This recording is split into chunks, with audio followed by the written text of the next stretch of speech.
हर हर महादेव प्रिय दर्शकों, बात होगी मकर राशि की, बात जून की होगी। थंबनेल में आपने देखा होगा, सारे बड़े ग्रह बदलने के बाद का पहला ही महीना है। आपको चौंका देगा या निराश, उदास, हताश क्या करने वाला है, इसी विषय पर चर्चा करेंगे इस वीडियो में।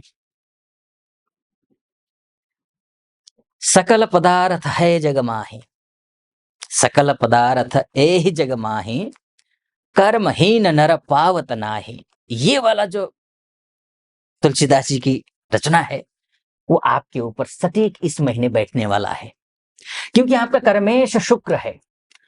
और ये जो शुक्र है, शुक्र की दृष्टि अपने कर्म स्थान में ही है, यानी कि जो भी कर्म करेंगे आप, उसका पूरा का पूरा फल आपको मिलता हुआ दिखाई दे रहा है। बस एक ही काम करना है कि कर्महीन नहीं होना है। तुलसीदास जी ने कहा है ना, सकल पदार्थ ए ही जग माही, सब कुछ है इस जगत में, क्या नहीं है। इसी पंच तत्व से आपका शरीर बना है, इसी पंच तत्व से ये सृष्टि बनी है। हर एक चीज है, लेकिन कर्महीन नर पावत नाही, कर्महीन नर को मिलता नहीं है। आपको कर्म करना है, मेहनत करनी है। क्या क्या मिलेगा इसको समझ लीजिए। आप नौकरी पेशा में हैं तो नौकरी में सम्मान मिलेगा, पद मिलेगा, प्रतिष्ठा मिलेगी, प्रमोशन होगा। नौकरी नहीं है, घर में नौकरी नहीं है, घर में बैठे हैं, इंटरव्यू कॉल नहीं आ रही है, इंटरव्यू दे रहे हैं, सिलेक्शन नहीं हो रहा है, बात बिगड़ रही है, चिंता सता रही है। ये समझ लीजिए कि आपका शुक्र आपके घर को देख रहा है, यानी कि प्रोफेशनल हाउस को देख रहा है। प्रोफेशनली आप शानदार स्थिति में पहुंचते हुए दिखाई दे रहे हैं, बहुत ही अच्छी स्थिति है। अब आते हैं दूसरी बात पे। यही शुक्र क्या करने वाले हैं, आपके जो निजी जीवन है, उस निजी जीवन को में, जो ब्लैक एंड व्हाइट जो निजी जीवन है, उसमें कलरफुल कलर भरने वाले हैं शुक्र। कटुता को समाप्त करके मधुरता भरने वाले हैं ये शुक्र। विद्यार्थी हैं, विद्यार्थियों के लिए भी मैं बोलूंगा, पढ़ाई लिखाई में फोकस कीजिए, सुख में नहीं। क्योंकि शुक्र जब भी यहां होता है तो सुख की ज्यादा चाह होती है, पढ़ने का मन नहीं करता है। सुख,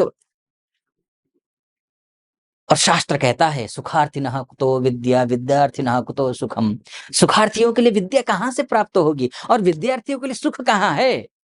सुखार्थिनः त्यजत विद्या, सुखार्थियों को विद्या त्याग देनी चाहिए, नहीं पढ़ो तो अच्छा है। और विद्यार्थिनः त्यजत सुखम, विद्यार्थियों के लिए सुख को त्याग देना चाहिए, और सुखी जो रहना चाहते हैं बचपन में, पढ़ने लिखने की उम्र में, उसको विद्या त्याग देनी चाहिए। यानी कि एक काम करिए, या तो पढ़िए, विद्वान बनिए, बाद में सुखी रहिए, या तो अभी सुखी रहिए, बाद में दुख पाइए। ये तो विद्यार्थियों के लिए मैं बोलूंगा कि पढ़ने का समय है, सुख भोगने का समय नहीं है, कटिबद्ध मेहनत करने का समय है, वो करिए। ठीक, ये शुक्र के माध्यम से बात हो गई। शुक्र वैभव का ग्रह है, शुक्र धन धान्य का ग्रह है, शुक्र आपके निजी जीवन का ग्रह है। दाम्पत्य जीवन का ग्रह भी अगर शुक्र अच्छा नहीं है, दाम्पत्य जीवन भी अच्छा नहीं हो सकता। शुक्र दाम्पत्य जीवन में एक दूसरे को जोड़ करके रखने वाला ग्रह है, खासकर पति पत्नी को। जहां गुरु पूरा पूरा परिवार को जोड़कर रखता है, शुक्र पति पत्नी को जोड़कर रखता है। तो ये स्थिति है आपकी कुंडली में, ये अच्छा है, बहुत बढ़िया है। आगे बढ़ता हूं, उससे पहले एक निवेदन करूंगा मैं, क्योंकि अन्य ग्रह भी बहुत कुछ कह रहे हैं। वो ग्रह क्या कुछ कह रहे हैं उसी विषय पर चर्चा करूंगा, लेकिन यहां तक पहुंचे हैं और मेरा विश्लेषण आपको सटीक लग रहा हो तो चैनल को सब्सक्राइब कर दीजिएगा, महादेव का नाम लेकर के। वीडियो को लाइक और कमेंट बॉक्स में जाकर के, महादेव का भक्त हूं, गर्व से कहता हूं महादेव का भक्त हूं, आप पर भी कृपा महादेव की बनी रहे, ऐसी मेरी कामना। हर हर महादेव 5 बार, 11 बार, 21 बार, जो भी श्रद्धा बने आप लिख दीजिएगा। चलिए आइए फिर से विषय पर लौट कर आता हूं। बात तो शुक्र की हो गई, ठीक है। अब बात किसकी करेंगे, मंगल की करेंगे। मंगल की स्थिति अच्छी नहीं है। सुख का खासकर जो है ना, पारिवारिक जो सुख होता है ना, वो पारिवारिक सुख की स्थिति बहुत अच्छी नहीं है। मानसिक शांति मिलनी चाहिए ना, ये महीना बहुत अच्छा नहीं है मानसिक शांति के रूप से, क्योंकि वो मंगल नीच का था। मान खोया है आपने, अपमान सहा है आपने, यश को तिलांजलि दिया है आपने, अपने पराये बने हैं, पराये तो पराये थे ही। दोस्तों ने जहाँ ज़रूरत थी वहाँ पीछे हो आ गए वो, साथ खड़े नहीं रहे। लेकिन वही स्थिति थोड़ा-सा बेहतर होकर के है, थोड़ा-सा बेहतर होकर के है। मंगल अष्टमस्त हो जाएँगे, सिंह राशि में जाएँगे अलग बात है। मित्र के घर में जाएँगे, ज़्यादा पावरफुल होंगे, जैसा अभी है वैसा नहीं होगा। घर खरीदना, गाड़ी खरीदना, प्रॉपर्टी खरीदना, इष्ट मित्र, नाते, रिश्तेदारों के साथ में, सब कुछ के साथ में थोड़ा-सा बेहतर थोड़ी-सी बेहतर स्थिति तो है, लेकिन बहुत अच्छी स्थिति तो नहीं है। वही वाली कहावत है ना, कुआँ से निकले, खाई में गिरे। हनुमान चालीसा का पाठ करना पड़ेगा। हनुमान चालीसा का पाठ नहीं करेंगे तो आपके लिए लाभ नहीं होगा, आपके लिए अभी भी कष्ट है, खासकर पैसे का लेन-देन इत्यादि करना हो तो सावधानी बरतिएगा। इसका मतलब ये भी नहीं मैं खराब कह रहा हूँ।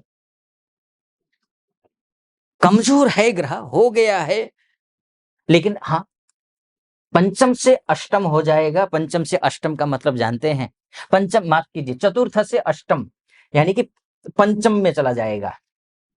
अपने घर से पंचम में, यानी कि त्रिकोण में जाएगा। त्रिकोण में नुकसान ज़्यादा नहीं है, लेकिन सावधानी बरतने के लिए तो कहता है ग्रह। एक होता है मुकाम, मंजिल तक पहुँचने के लिए, लक्ष्य तक पहुँचने के लिए आपको बिल्कुल जो है एक तलवार की धार पर चलना होता है ना। अगर आपने सावधानी बरती, आप बिल्कुल उसी रास्ते पर चलते रहे, आपने दायाँ-बायाँ नहीं देखा, फ़ोकस्ड रहे, तो आप लक्ष्य तक पहुँच जाएँगे। लेकिन जहाँ आपने इधर-उधर दाएँ-बाएँ देखा, आप नहीं पहुँच पाएँगे, वही स्थिति है। आगे बढ़ता हूँ, चलिए, मंगल की बात हो गई, ठीक है। इसके बाद जाकर के सूर्य की बात कर लेते हैं। अरिहंता योग बना देंगे सूर्य। ये 14 जून से लेकर के है।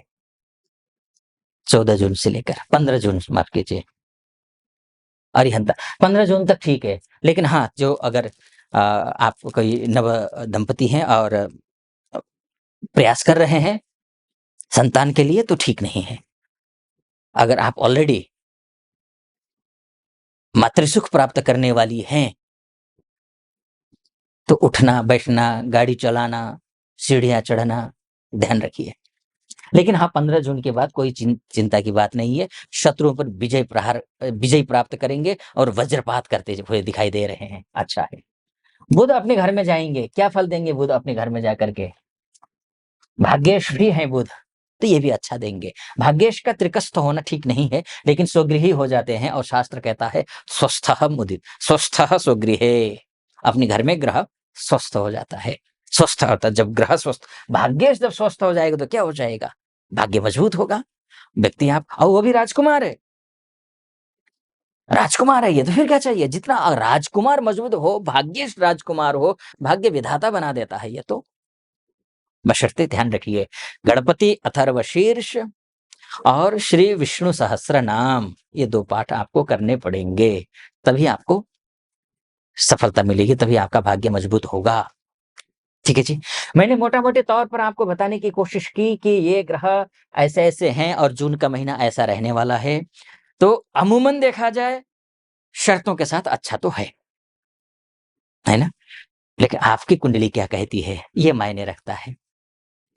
आप अगर विदेश में रहते हैं, ध्यान रखिएगा, विदेश में रहते हैं तो मंगल की जो स्थिति है अलग हो जाएगी, है ना? विदेशों में रहने वालों के लिए भी बहुत सारी माताएँ हैं, बहनें हैं, भाई-बंधु हैं, विदेशों में रहते हैं, एमएनसी में काम करते हैं, विदेश जाना चाहते हैं, उनके लिए शुभ है, अच्छा है। उनके लिए भी मैं बोल रहा हूँ, क्योंकि ज़्यादातर मेरे पास जो कॉल आती हैं, वो विदेशों से ही आती हैं। तो ऐसे में आप अगर मेरे से चर्चा करना चाहते हैं, अपनी कुंडली दिखाना चाहते हैं, महिला हो, पुरुष हो, देश में रहते हो या विदेश में रहते हो, तो ये नीचे नंबर है, उस नंबर पे कॉल कीजिए, व्हाट्सएप कीजिए, मेरी टीम से बात कीजिए, अपॉइंटमेंट ले लीजिए, मैं स्वयं आपकी कुंडली का विश्लेषण करूँगा। सटीक लगा हो, सब्सक्राइब, लाइक और कमेंट ज़रूर कर दीजिएगा। फिलहाल अनुमति दीजिए। हर हर महादेव।